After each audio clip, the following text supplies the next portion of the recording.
Hey everybody, it's Chris Niccolls here from Bow River Troutfitters. This is part 2 of our what to do when the fishing starts to slow down.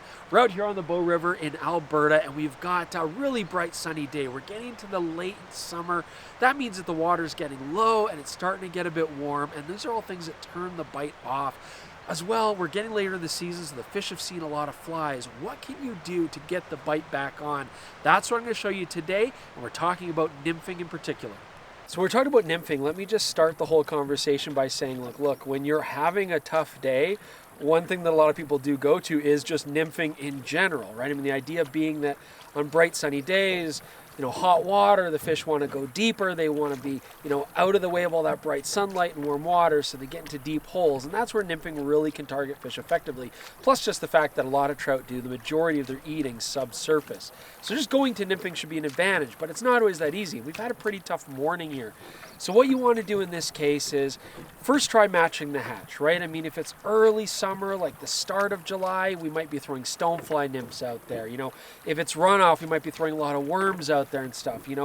Yeah, we've got a lot of caddis on the water today. We've also seen some trichos. We've also seen some PMDs. So you can try very small nymphs. You can try caddis pupa, and we've done all that today. So matching the hatch is a really good idea.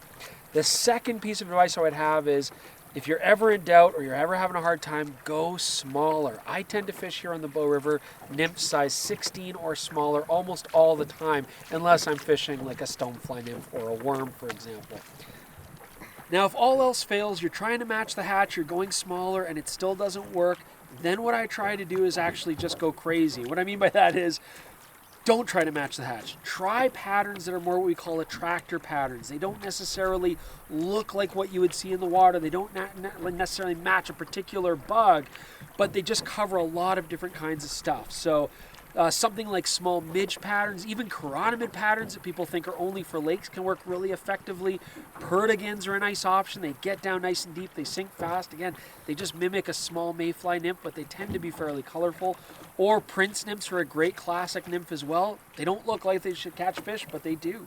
So we're back at the boat launch. It was a long day, but we did catch fish we had to work for. And I think the key thing to remember here is we actually did everything today. We did dry flies, nymphing, and streamer fishing just to see what would work and try different techniques. And it was a slow start, especially in the morning.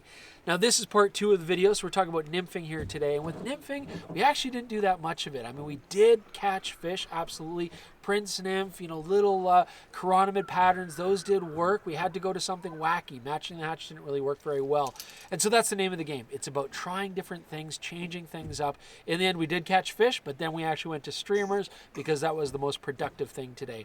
I think the important thing to remember is when you're out on the water, you can fish how you want. If you want to just do dries, sure. If you want to just do nymphs or streamers, you can. But especially on a river like the Bow, it really pays to be adaptable, try different things, try different ways, and then when you do key on the fish, that's what you focus on. So hopefully this helped you out. Definitely check out part 1 so you can learn about dry flies, and part 3 you can learn about streamers as well. We'd appreciate that. Leave comments and questions below. We'll absolutely answer those. Thanks for joining us. Head to bowrivertroutfitters.com for all the gear you need. Like and subscribe to the channel, and we'll see you guys soon with more episodes.